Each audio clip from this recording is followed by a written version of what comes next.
Hi friends, நம்ம விஜய் மல்லி ஸ்டோரியில் வந்துட்டு எந்த சூழ்நிலையும் சரி, விஜயும் சரி மல்லியும் சரி, அவங்க மனசில் இருக்கிற விஜய் மனசில் மல்லியும், மல்லி மனசில் விஜயும் வந்துட்டு இருக்கிறது யாருனாலையும் வந்து பிரிக்கவே முடியாது. ஏன்னா அவங்க அந்த மாதிரி வந்து பயங்கர வந்து கொத்த தான் வந்துட்டு பார்த்தீங்க அப்படின்னா சில வந்துட்டு ரொம்பவே ஸ்ட்ராங் ஆகும், அந்த அதோட உருவம் கிடைக்குங்கிற மாதிரி செதுக்கிட்டே இருக்காங்க. அவங்க சரௌண்டிங்ஸ் இருக்கிறவங்க எல்லாருமே அந்த செதுக்கல் தான் வந்துட்டு அவங்களுக்கு வந்து பலமே அப்படின்னு சொல்லலாம். ஸோ யார் என்ன பண்ணாலும் சரி, என்ன சதிவேலை பண்ணாலும் சரி, கதிரேஷன் அவங்க சொந்த மாமா தான், மாமனார். ஸோ இருந்தாலும் வந்துட்டு மல்லி வந்து அந்த அளவுக்கு வந்து ஸ்ட்ராங்காக விஜய் மனசில் வந்து நின்றுருக்காங்க அப்படின்னே சொல்லலாம். ஸோ என்னதான் அவங்க மாமனார் வந்துட்டு மல்லியை கூப்பிட்டாட்டாலும், அவங்களே வீட்டு விட்டு போனாலும், இப்போ வந்து கதிரேஷனே வந்து இப்போ அவங்க வீட்டுக்கு வந்து நிற்கிற அளவுக்கு வந்து மல்லி வச்சுட்டாங்க அப்படின்னே சொல்லலாம். ஸோ அந்த அளவுக்கு வந்து பார்த்திங்கன்னா விஜய் மல்லியோட பாண்டிங் வந்து செம்மையாக இருக்குது சீரியலில் அப்படின்னே சொல்லலாம். இப்போ தான் வந்து விஜய் பயங்கரமாக வந்து மல்லியை லவ் பண்ணுறாரு.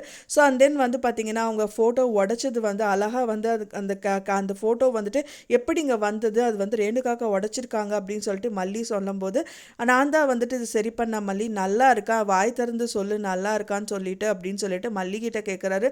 மல்லி அப்போவும் வந்து பார்த்திங்கன்னா இல்லைங்க, ஏங்க இது சரி பண்ணிங்க, உடஞ்சதாகவே இருந்துக்கலாம்ல அப்படிங்கிற மாதிரியெல்லாம் வார்த்தை விட்றாங்க. இருந்தாலும் அவர் வந்து என்ன சொல்கிறாருன்னா, இல்லை மல்லி, அது வந்து நம்மளுக்கு அதாவது வந்து அவங்களோட மனசில் இருக்கிற லவ்வை வந்து அழகாக வந்து அவர்கிட்ட மல்லிகிட்ட சொல்லிட்டு இருக்காங்க. மல்லி தான் அது வந்து அக்செப்டே பண்ணியிருக்க மாட்டேங்கிறாங்க. ஏன்னா வந்து இப்போ வந்து அவங்க ப்ராக்டிக்கல் லைஃப்பில் வந்துட்டு இருக்கணும் அப்படிங்கிறது தான் அவங்களோட எண்ணம். ஏன்னா வந்து என்னதான் கல்யாணம் பண்ணிட்டு வந்தாலும் அவங்க ரெண்டாவது ஒய்ஃப் தானே, முதல் ஒய்ஃப் வந்து உயிரோடு இருக்காங்க அப்படிங்கிறனால அவங்களுக்கு தான் முதல் உரிமை அப்படிங்கிறதுலையே அவங்க வந்து நின்றுட்டுருக்காங்க. பட் ஆனால் இந்த லைஃபே அவங்களுக்கு தான் அப்படிங்கிறது இப்போ வரைக்குமே அவங்களுக்கு தெரியல. கூடிய விரைவில் அவங்களுக்கு தெரிய வரும். இது வந்து நம்மளோட லைஃப் தான், யாரும் பறிச்சுக்க முடியாது. ஸோ அது பொய்யான சுடர் அப்படின்னு சொல்லிட்டு கண்டுபிடிச்சா ரொம்பவே சூப்பராக இருக்கும். ஸோ அதை நோக்கி தான் வந்து கட்டங்கள் எல்லாமே போயிட்டுருக்கு.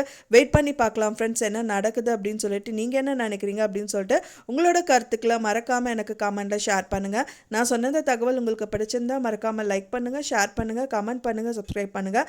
மேலும் இன்னொரு மல்லி சீரியல் அப்டேட்டோட நெக்ஸ்ட் மீட் பண்ணுறேன். தேங்க்ஸ் ஃபார் வாட்சிங் மை டியர் ஃப்ரெண்ட்ஸ். நெக்ஸ்ட் வீடியோவில் பார்க்கலாம்.